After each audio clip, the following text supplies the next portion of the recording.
Hello everyone. जैसा कि हमने प्रीवियस लेक्चर में पढ़ा था न्यूट्रिशन इन ह्यूमन बीइंग में एलिमेंट्री कैनाल के पार्ट्स पढ़े थे, माउथ, बकल कैविटी, फेरिंग्स और ईसोफेगस। आज हम पढ़ेंगे एलिमेंट्री कैनाल का अगला पार्ट, स्टमक और स्मॉल इंटेस्टाइन। स्टमक जो होता है वो बेसिकली एक जे शेप की पाउच होती है। स्टमक जो होती है वो एक जे शेप की पाउच होती है और इसका जो स्ट्रक्चर होता है वो कुछ इस टाइप से होता है। इसका जो ऊपर वाला जो भाग है इसे फंडस कहते हैं, बीच वाला जो भाग है इसे कार्डियक कहते हैं और नीचे वाला जो भाग है उसे पाइलोरिक कहते हैं। 3 भाग हैं, फंडस, कार्डियक और पाइलोरिक। इसकी जो मसल्स होती हैं वो इलास्टिक मसल्स होती हैं। ये जस्ट लाइक एक गुब्बारे की तरह होता है। जैसे गुब्बारे में हवा भरने पर वो फूल जाता है और वापस अपनी पोजीशन में आ जाता है हवा निकलने पर, वैसे ही ये होता है। इसमें जैसे ही आप खाना स्टमक में आता है तो इलास्टिक मसल्स के द्वारा बने होने के कारण ये थोड़ा फूल जाता है और उसके बाद वापस जब डाइजेशन हो जाता है, स्टमक में से खाना निकल जाता है, तो ये वापस अपनी पोजीशन में आ जाता है। अब इसके जो फंक्शन होते हैं तो इसका पहला फंक्शन जो होता है वो है स्टोरेज का। अब इसमें कार्बोहाइड्रेट जो होता है वो 1 से 2 घंटे तक स्टोर हो सकता है। प्रोटीन जो होता है वो 4 से 5 घंटे तक स्टोर कर सकता है और फैट को ये 6 से 8 घंटे तक स्टोर कर सकता है। अब जैसे कि हमने दूध पिया तो दूध को ये 1 से 2 घंटे तक स्टोर कर सकता है। अगर हमने दाल खाई या प्रोटीनियस फूड खाया कोई भी, तो ये उसे 4 से 5 घंटे तक स्टोर कर सकता है। या अगर हमने कोई भी तला भुना फैटी आइटम खाया तो ये 6 से 8 घंटे तक उसको स्टोर कर सकता है। 6 से 8 घंटे तक हमें कोई भूख नहीं लगेगी। अब इसका जो दूसरा काम होता है वो होता है डाइजेशन का, पार्शियल डाइजेशन ऑफ प्रोटीन। इसमें प्रोटीन का जो डाइजेशन होता है वो पार्शियली इसमें प्रोटीन का डाइजेशन स्टार्ट हो जाता है और इसमें एक नेग्लिजिबल अमाउंट में फ़ैट का भी डाइजेशन इसमें होता है। अब इसमें स्टमक में 3 चीज़ें होती है। एक तो हाइड्रोक्लोरिक एसिड होता है, गैस्ट्रिक ग्लैंड्स होती हैं और म्यूकस होता है। ये जो गैस्ट्रिक ग्लैंड्स जो होती हैं वो गैस्ट्रिक जूस सिक्रेट करती हैं जो कि डाइजेशन में अहम भूमिका निभाता है। इस गैस्ट्रिक जूस में पेप्सिन, रेनिन और लाइपेज नाम के एंजाइम होते हैं। ये जो रेनिन है ये रेनिन बच्चों में होता है, इन्फेंट्स में होता है। ये रेनिन बड़ों में बिल्कुल नेग्लिजिबल अमाउंट में होता है और बड़ों में पेप्सिन नाम का एंजाइम होता है, रेनिन नहीं होता है। रेनिन बिल्कुल नेग्लिजिबल अमाउंट में होता है। इन दोनों का मेन काम प्रोटीन का डाइजेशन है और लाइपेज नाम का जो एंजाइम होता है ये बिल्कुल नेग्लिजिबल अमाउंट में फ़ैट का डाइजेशन करता है। ये फ़ैट को छोटे टुकड़ों फ़ैट को इमल्सिफाइड कर देता है। अब इसमें गैस्ट्रिक ग्लैंड के अलावा इसमें जो हाइड्रोक्लोरिक एसिड होता है, तो गैस्ट्रिक जूस में जो पेप्सिन होता है वो हाइड्रोक्लोरिक एसिड उससे एक्टिव होने के लिए एसिडिक मीडियम चाहिए होता है। वो एसिडिक मीडियम ये हाइड्रोक्लोरिक एसिड इसे प्रोवाइड कराता है जिससे ये एक्टिव होकर के प्रोटीन को डाइजेस्ट करता है। और ये जो HCl है, हाइड्रोक्लोरिक एसिड है, ये खाने के साथ में आने वाले बैक्टीरियाज को भी किल कर देता है, उन्हें आगे नहीं जाने देता। इसके बाद इसमें होती है अंदर इसमें म्यूकस की लाइनिंग होती है।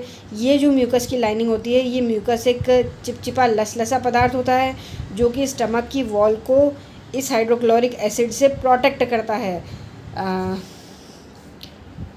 इसका जो अगला फंक्शन होता है वो होता है मैकेनिकल चर्निंग। इसमें इसकी वॉल्स जो होती है उसमें कंटिन्यू मूवमेंट होता रहता है जिसमें लगातार इसमें खाने को पीस दिया जाता है। जैसे कि हम मिक्सर ग्राइंडर में खाने को पीसते हैं उसी प्रकार से इसमें लगातार खाने की चर्निंग होती रहती है। अब इसका जो चौथा फंक्शन होता है वो होता है रेगुलेशन ऑफ चाइम। तो चाइम किसे कहते हैं? तो जो बोलस हमने प्रीवियस वीडियो में पढ़ा था कि फूड और सलाइवा, मुंह में फूड और सलाइवा को जो मिक्स किया गया उसे बोलस कहा। तो जब ये बोलस स्टमक में आता है और इसमें गैस्ट्रिक जूस मिल जाता है तो इसे चाइम कहते हैं। इस चाइम का रेगुलेशन ये स्टमक करता है। अब इसका जो नेक्स्ट पार्ट है वो है स्मॉल इंटेस्टाइन। ये पूरी एलिमेंट्री कैनाल का सबसे लंबा पार्ट है और इसके 3 भाग होते हैं। सबसे पहला इसका पार्ट होता है डिओडिनम। इस डिओडिनम का स्ट्रक्चर कुछ ऐसा होता है।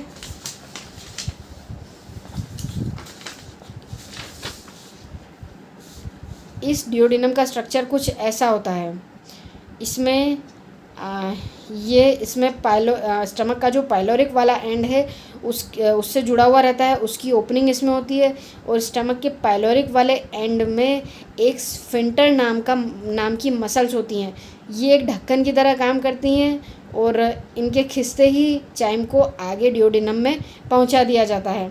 ये डिओडिनम 3 काम करता है। एक तो ये चाइम को रिसीव करता है, बाइल जूस को रिसीव करता है और पैनक्रियाटिक जूस को ये रिसीव करता है। और इसमें कुछ इंटेस्टाइनल जूस भी चाइम में मिला दिए जाते हैं। तो अभी बाइल जूस क्या होता है, पैनक्रियाटिक जूस क्या होता है, इसे समझने के लिए हमें लीवर और पैनक्रियाज का स्ट्रक्चर समझना होगा। तो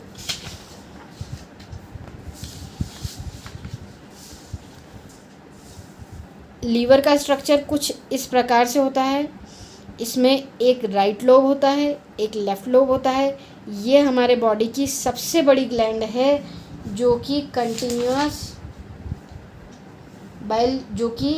एक दिन में 500 से 1000 ml बाइल जूस का प्रोडक्शन करती हैं। और इसमें रीजनरेशन की क्षमता बहुत तगड़ी होती है।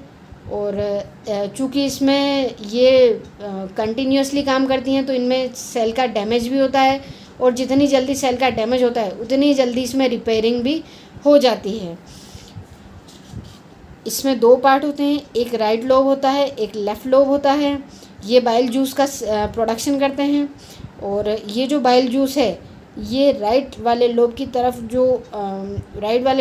से एक पाइप जाता है जिसे राइट बाइल डक्ट कहते हैं और लेफ़्ट वाले लोब की तरफ से एक पाइप जाता है जिसे लेफ़्ट बाइल डक्ट कहते हैं। इन दोनों में जो लीवर बाइल जूस बनाता है वो जूस इन दोनों में कलेक्ट होता है।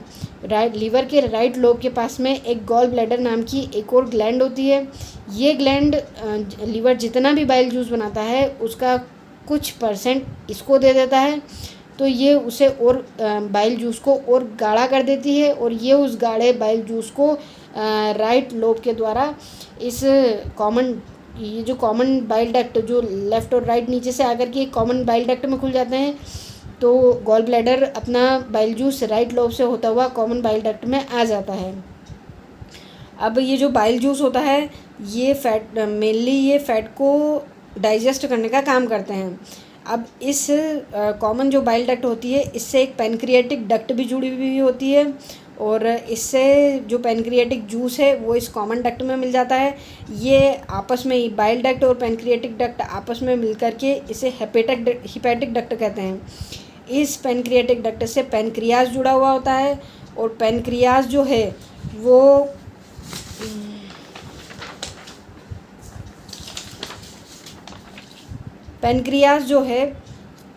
वो उसे हम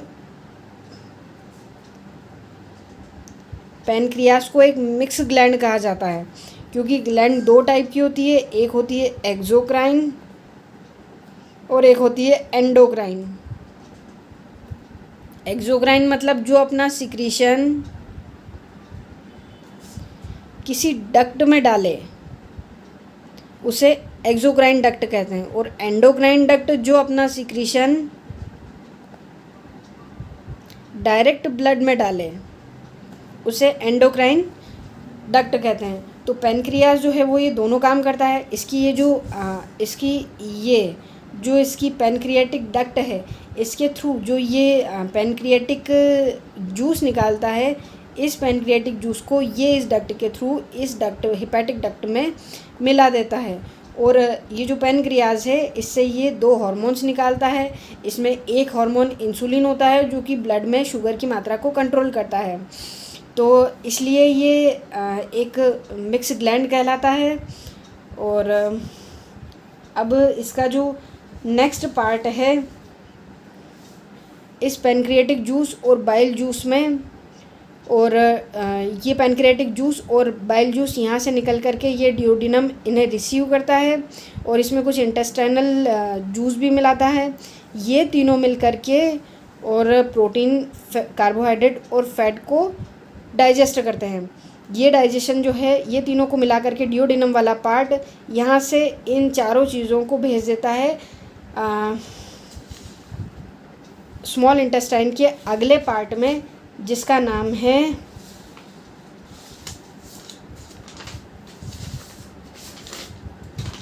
जेजुनम। अब ये जो जेजुनम जो होता है स्मॉल इंटेस्टाइन के अगले पार्ट में भेज दिया, जिसका नाम है जेजुनम। अब ये जो जेजुनम है ये जेजुनम 2 मीटर तक 2.4 मीटर तक लॉन्ग होता है। ये जो जेजुनम है second part,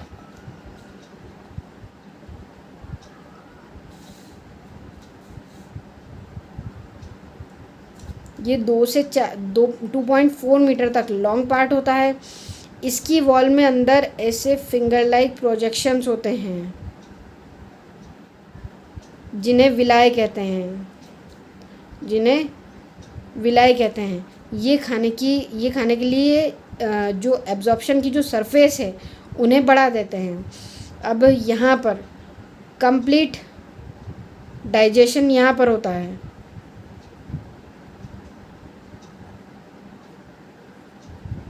complete digestion food का यहाँ पर होता है, मतलब ये कार्बोहाइड्रेट, प्रोटीन और फैट्स में फूड को कम्प्लीटली तोड़ दिया जाता है।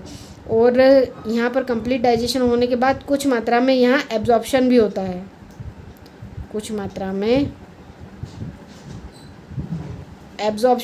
है, अब इसका स्मॉल इंटेस्टाइन का जो अगला पार्ट है वो है इलियम।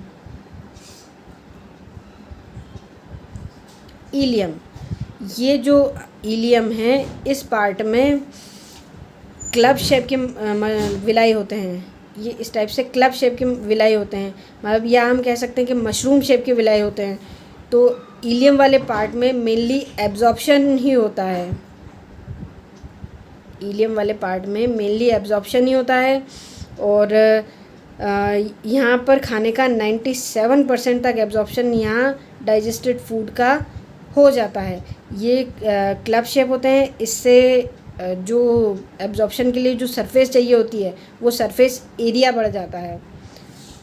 अब हर्बीवोरस एनिमल्स में जो स्मॉल इंटेस्टाइन होती है वो ओमनीवोरस और कार्निवोरस की अपेक्षा ज़्यादा लंबी होती है। क्योंकि उनमें जो वो पत्तियाँ खाते हैं, तो जो प्लांट्स की जो सेल वॉल होती है वो सेल्यूलोज से बनी हुई होती है, और सेल्यूलोज को डाइजेस्ट करने के लिए जो एंजाइम होते हैं वो केवल हर्बीवोरस के पास ही होते हैं, और उस सेल्यूलोज को पचाने के लिए उन्हें ज़्यादा सरफेस एरिया की ज़रूरत होती है, उसे डाइजेस्ट करने के लिए उन्हें ज़्यादा सरफेस एरिया की ज़रूरत होती है। इसलिए हर्बीवोरस में स्मॉल इंटेस्टाइन कार्निवोरस की तुलना में ज़्यादा बड़ी होती है। Thank you. अब नेक्स्ट वीडियो में हम पढ़ेंगे लार्ज इंटेस्टाइन और कौन कौन से एंजाइम बॉडी पार्ट से कौन कौन से एंजाइम निकलते हैं किस किस एलिमेंट्री कैनाल के किस किस एरिया से, और किस किस चीज़ों को पचाते हैं। Thank you, bye. Please like, share and subscribe.